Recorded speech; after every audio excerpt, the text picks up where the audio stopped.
Learning without reflection is useless. Reflection without learning is dangerous. In this sentence, Confucius offers a warning that resonates more than ever today. We are surrounded by content, courses, books, talks, motivational videos. Learning seems almost inevitable. But how much of that truly transforms our lives? How much of what we learn becomes wisdom? Knowledge gathered without pause or direction becomes noise, and reflection without foundation, without facts or contrast, becomes a mirage. We live in a time that celebrates fast learning but has forgotten the art of slowing down to think. This video isn't here to give you a new idea.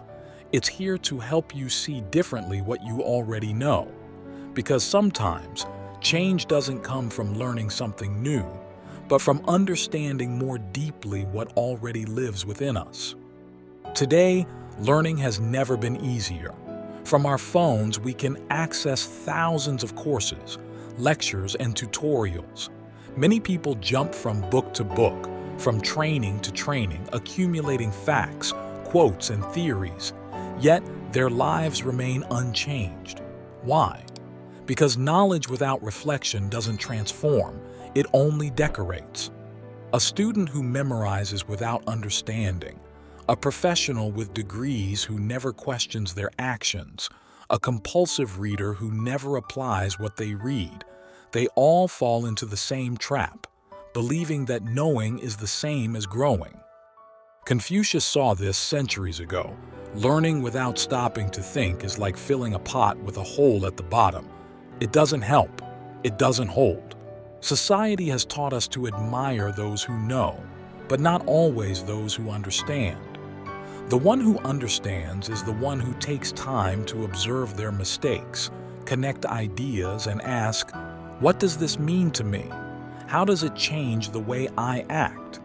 Without that pause, knowledge becomes a shiny but hollow armor, and a hollow armor doesn't protect, it just weighs you down. In addition, knowledge without reflection often feeds the ego. A person believes that by knowing more, they are worth more.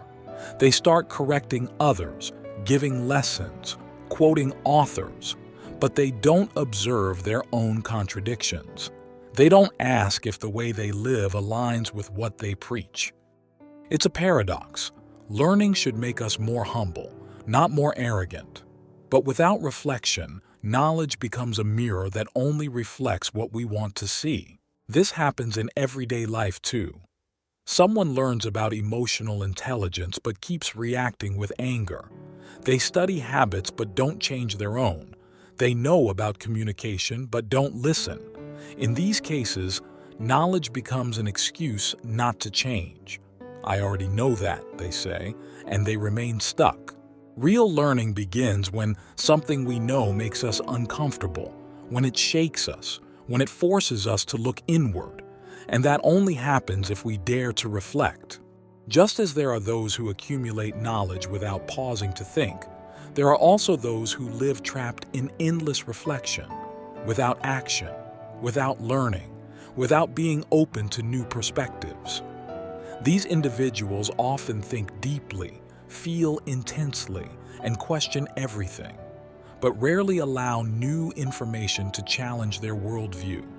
They get lost in their own conclusions, as if thinking alone could build the whole bridge to wisdom. But reflecting without learning is like walking in circles.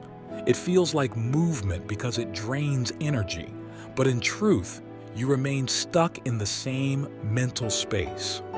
And worse, that space becomes more and more familiar, comfortable in its own discomfort, making it even harder to step out. This habit can become dangerous because it feeds indecision. The person becomes a prisoner of their own thoughts. Every possibility is questioned, every choice dissected, until no decision feels safe. And so they stay still, not out of peace, but out of fear. They call it thinking things through, but in reality, it's often just fear dressed as wisdom. Moreover, When we reflect without seeking new learning, we risk becoming echo chambers of our own ideas. We rehearse the same stories, the same fears, the same explanations, over and over. Without new input, the mind loops, and what starts as reflection slowly turns into rumination. It feels profound, but it leads nowhere. There's another danger. We may begin to believe that our personal reflection is enough, that because we've thought deeply, we don't need to listen, read, or ask questions. This is how arrogance hides behind the mask of introspection. We stop learning from others. We start believing we already have the answers. And that's when the path of growth silently ends. Confucius knew that reflection is vital, but only when it's fueled by learning. Without fresh knowledge, reflection becomes stale. It's like trying to cook a meal with no new ingredients. You stir and stir and stir, but there's nothing in the pot. Real growth happens when reflection meets learning, when we expose ourselves to new ideas, challenge our assumptions, and then take time to process what that means for us personally. It's not about thinking more, it's about thinking better. To reflect is to pause. To learn is to move.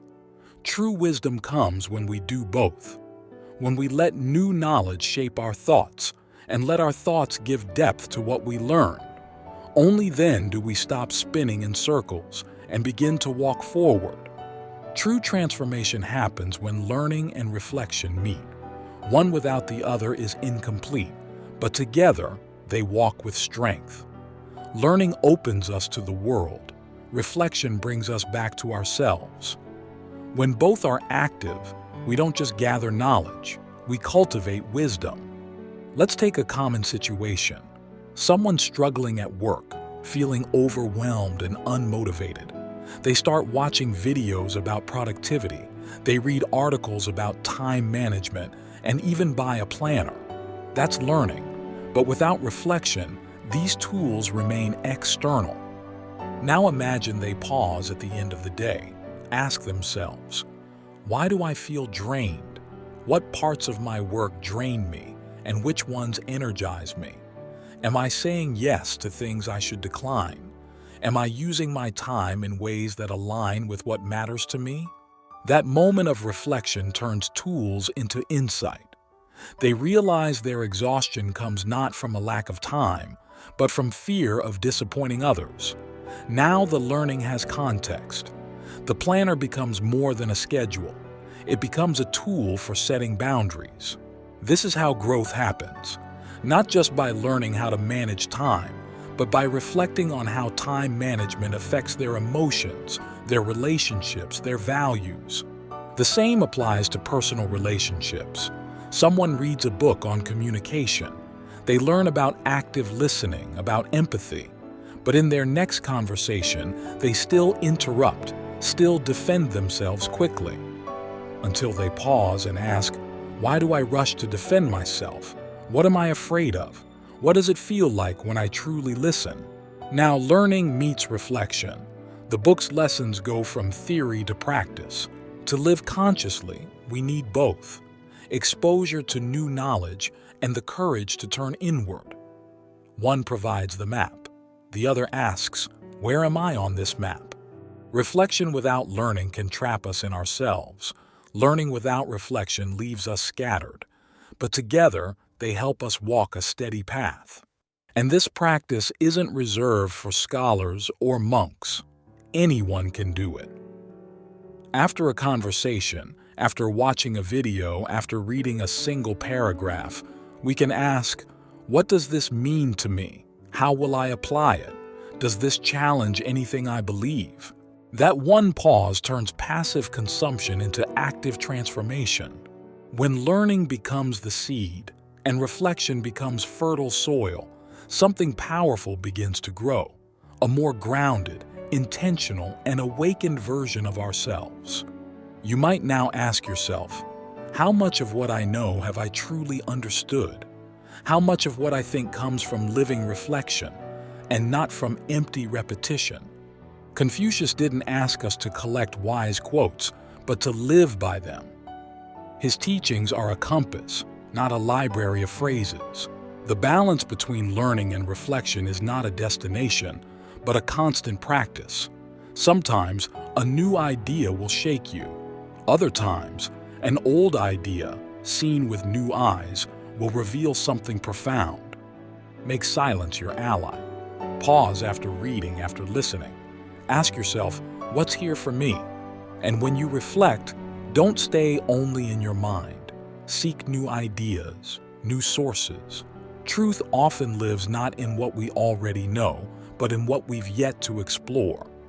Learning without reflection is useless. Reflection without learning is dangerous. Let this phrase live not only in your memory, but in your way of being. Because the one who learns and reflects becomes not only wiser, but more human.